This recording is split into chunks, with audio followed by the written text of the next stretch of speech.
Oh, hello there. This is Rachel Archelaus, and I have been writing back and forth with my friend Sherry, and we always have the best conversations, but it's so funny how we haven't connected on the phone in a long time, and we're just like sending each other these things back and forth.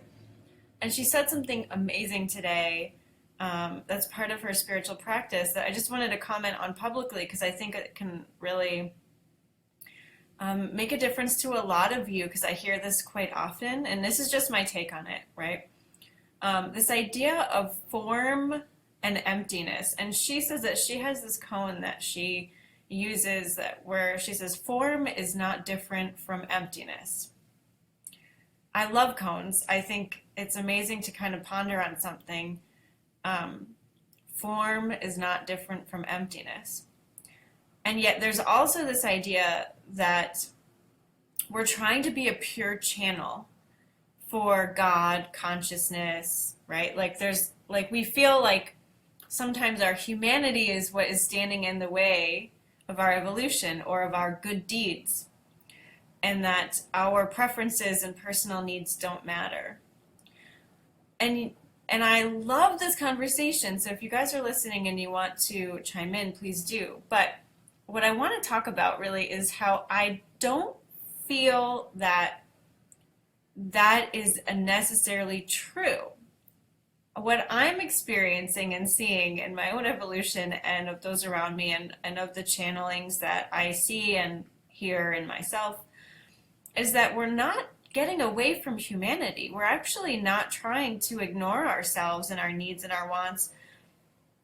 It's that as we bring in more light, and we do that by following our own bodies, our humanity, our needs and our wants.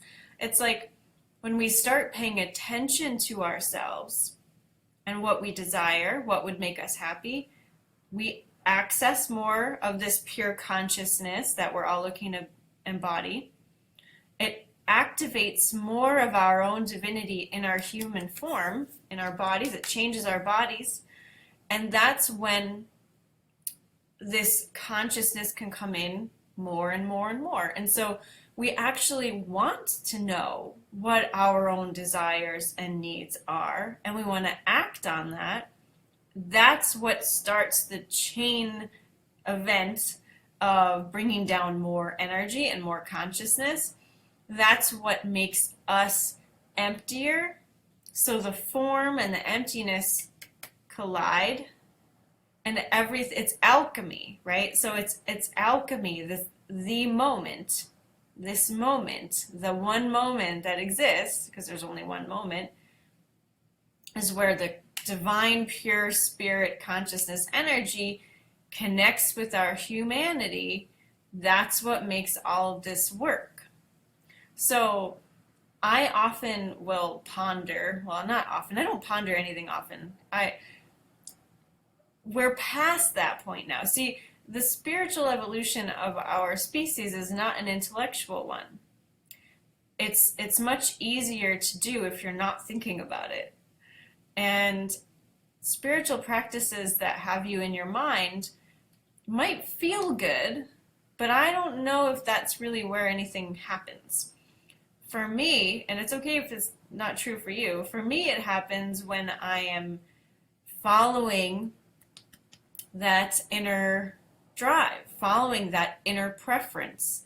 When I have a preference for something and I follow that, or I assert that, or I go after that, or I do that, that's when I evolve. That's when a bigger chunk of space opens up in me and more energy can come down, and that's when I'm a more enlightened being, because I'm following my preferences. Your preferences are coming from that same place. Your preferences are coming out of the blueprint that you created before you were alive. Your preferences are here to change humanity. Your preferences are here to be known and shown so that other people can be inspired by them. That we are changing humanity, we're evolving humanity. We're not looking to get rid of humanity. We're ascending with the body. Our bodies are changing and evolving, but we're bringing them with us.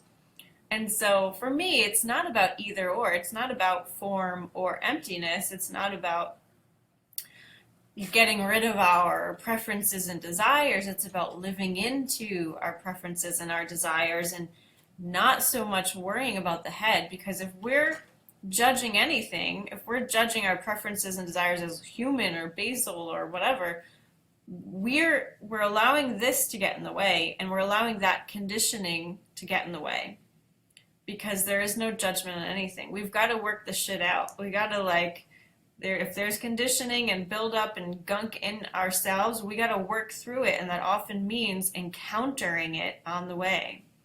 We're encountering the shit leaving in the world right now, in the news right now, and the shootings and the violence and the racism. That's what is happening. We're encountering all of that because now we can see it because there's more light. And so it's going to happen within ourselves as well. Like when we become more enlightened, which means we're filled with more light, we're able to do more good, we're able to be more evolved, we're going to see all the gunk that's still in ourselves. And it doesn't mean we have to interact with it or even take ownership of it. We're just seeing it as it leaves. And that may look like, being snarky with people or acting in ways you don't really like, but it's passing. And I think that's the big thing to note. So anyway, I'm getting kind of deeper than I thought I'd go here, but I just love that. Form is not different from emptiness. It's not. That's not really a contradiction. We are form and we are emptiness at the same time. And the whole point, right, is that we are alchemizing, I don't know if this is a word. We are becoming this expression in this moment because we are emptiness and we are form. And that's what makes us human, and that's what makes this whole earth experience so cool. Because I am an empty vessel for all the energies I'm pulling from, but yet I'm still Rachel, and I'm still human, and I still have desires and needs. And it's so cool to be that.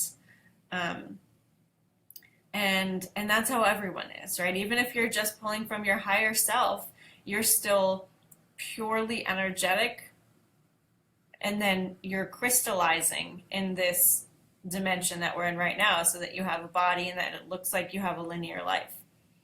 So pretty cool. So to be a pure channel, to be, doing the best you can do on this world, it's all about you and following your inner desire, following what makes you smile, following those inner nudges that we all try to escape from time to time. And that, my friend, is how you're going to bring in more energy to be a clearer, purer channel for this world. So, yeah, I don't know if that makes sense to you. I know this was a little rambly, but it's not about the mind. It's not about having this make sense. It's about feeling it, and it's about feeling yourself and feeling and acting and feeling and acting. Okay, let me know. I totally love these conversations. Again, this is what we do in Zephyrus. Zephyrus is my crystal dome of safety and exploration, where we are evolving together and dealing with everything that comes up along the way. Relationships, business, all sorts of stuff. Rethinking it right now, redoing it, refeeling it, and I'll have more info for you, I think beginning of July, though it is available to access right now. All right, guys. Love ya. Bye for now.